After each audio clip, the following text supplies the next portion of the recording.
Olá, eu sou a professora Maria Guadalupe. Hoje nós vamos aprender um pouco mais sobre histórico, conceito e campo de aplicação da ergonomia. Anotem suas perguntas e seus apontamentos. No final, nós iremos discutir sobre eles, combinado? Então vamos lá.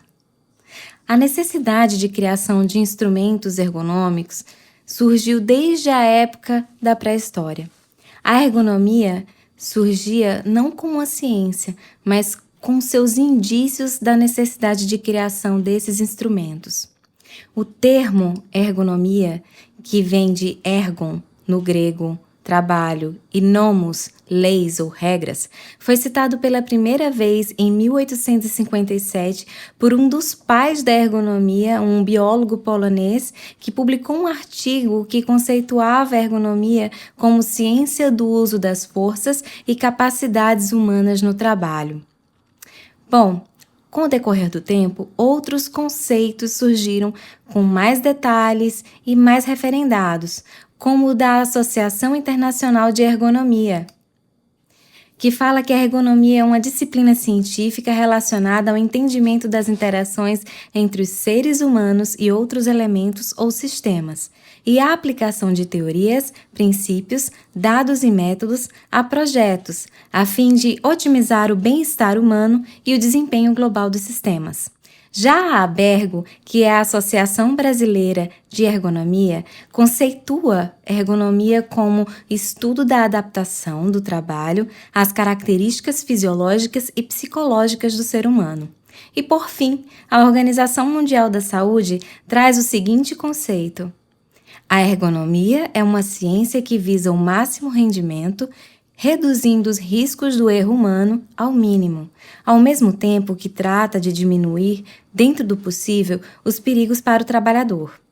Essas funções são realizadas com a ajuda de métodos científicos, levando em consideração sempre as limitações e características dos trabalhadores.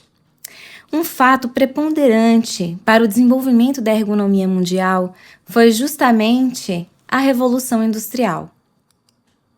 A Revolução Industrial foi um processo de grandes transformações econômico-sociais que começou na Inglaterra na segunda metade do século XVIII.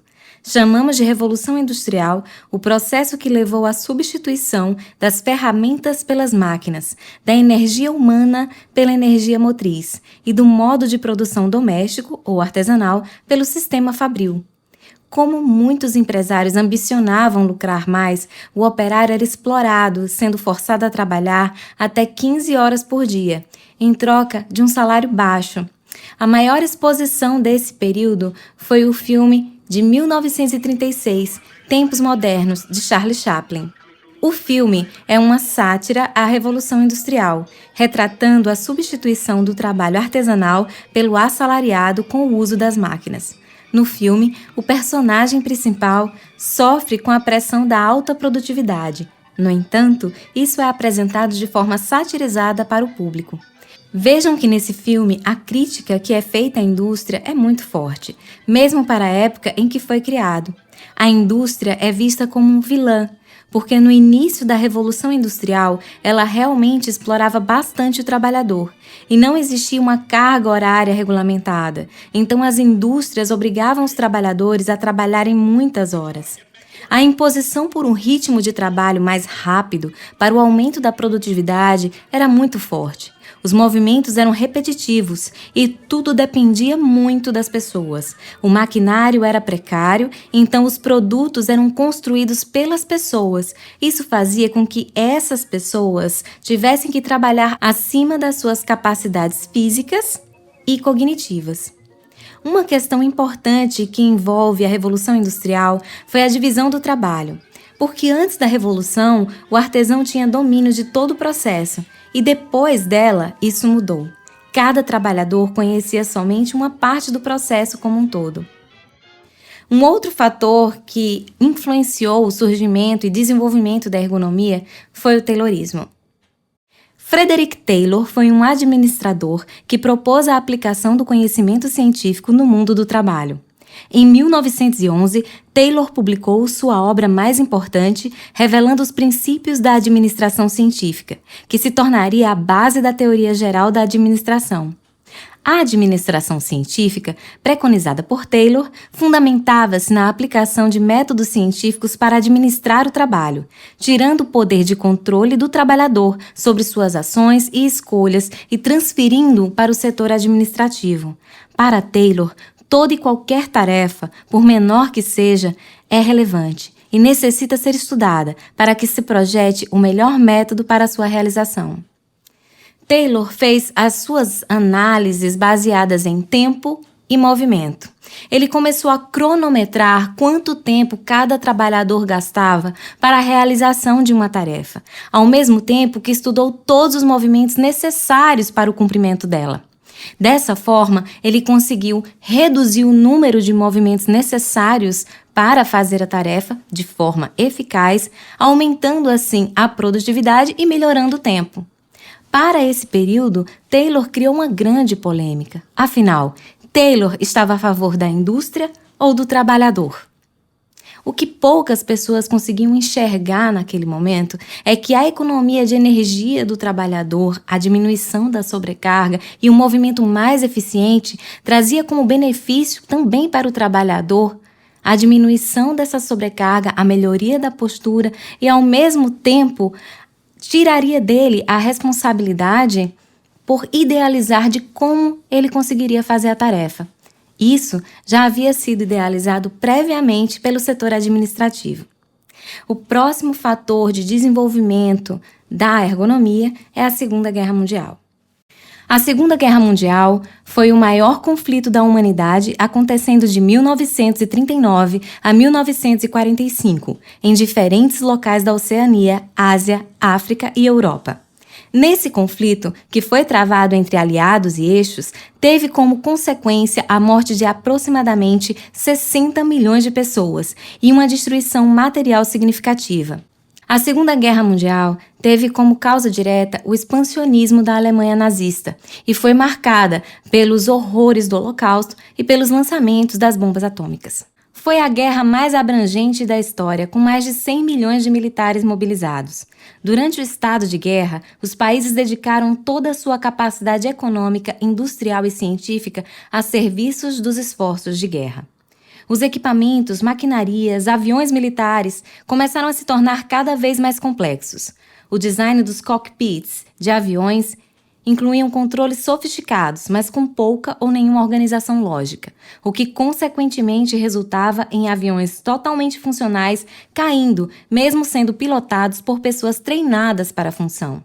Ou seja, os conhecimentos científicos e tecnológicos foram utilizados principalmente para a construção dos instrumentos bélicos. Era necessário adaptar os instrumentos bélicos às características e capacidades de cada operador. Países foram protagonistas na criação de escolas que contribuíram para o desenvolvimento da ergonomia. Foram eles: a escola americana, ou anglo-saxônica, a escola francesa, ou franco-belga, ou escola francofônica. A escola americana. Em 1947, surgia a primeira sociedade de ergonomia do planeta, a Ergonomics Research Society. Todo o foco em questões objetivas da interface homem-máquina da escola americana era nas dimensões, design dos mostradores, arranjo dos componentes e condições do ambiente, como temperatura, nível do ruído, entre outros fatores que eram analisados em laboratório. Já na escola francesa, surgia a necessidade de reconstrução do parque industrial europeu que estava dizimado pelo pós-guerra. O maior exemplo desse modelo francês foi a fábrica de automóveis Renault, onde esse modelo de nova política industrial se espalhou por toda a Europa. O foco da interface da escola francesa era nos aspectos psicológicos, organizacionais, motivacionais, fatores de estresse, e toda a análise era feita in loco no ambiente de trabalho. Portanto, a ergonomia em sua história passou por 3 fases de desenvolvimento. A primeira fase constituía-se no homem adaptando-se à máquina.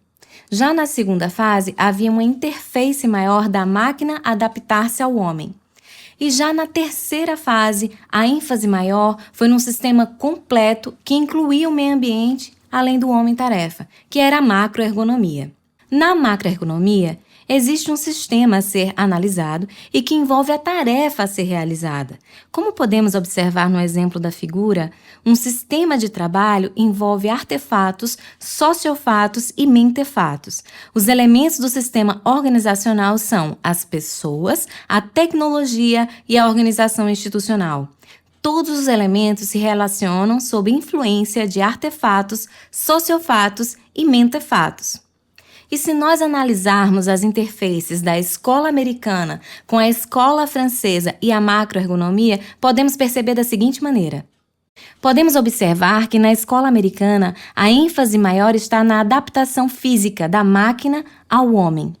Já na escola francesa, o sistema homem-tarefa já incluía aspectos administrativos e psicológicos.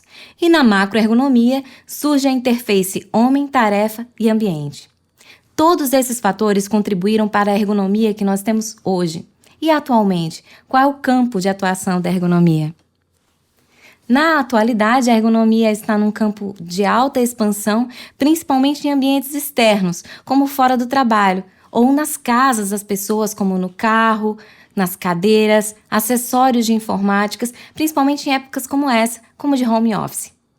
Nós também podemos citar 2 campos de atuação da ergonomia: a ergonomia de produto e a ergonomia de produção. A ergonomia de produto tem a concepção de produtos para serem consumidos pela população em geral. Já a ergonomia de produção é o estudo de postos de trabalho e das condições de trabalho aplicadas ao processo de produção.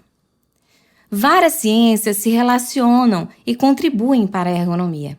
Dentre elas, podemos destacar a medicina, a engenharia, o design, a administração, fisioterapia e psicologia.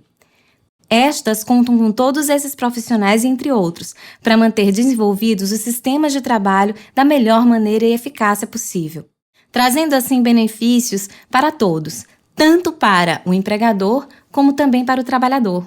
Podemos destacar alguns desses benefícios: melhora da postura e prevenção de doenças ocupacionais, aumento da produtividade, maior reconhecimento e valorização do trabalho e a redução de afastamentos e ausências. Meu muito obrigada a todos vocês. O link com todas as fontes utilizadas estão no último slide. Aguardo vocês para a discussão do tema dessa aula. Vamos lá? Muito obrigada!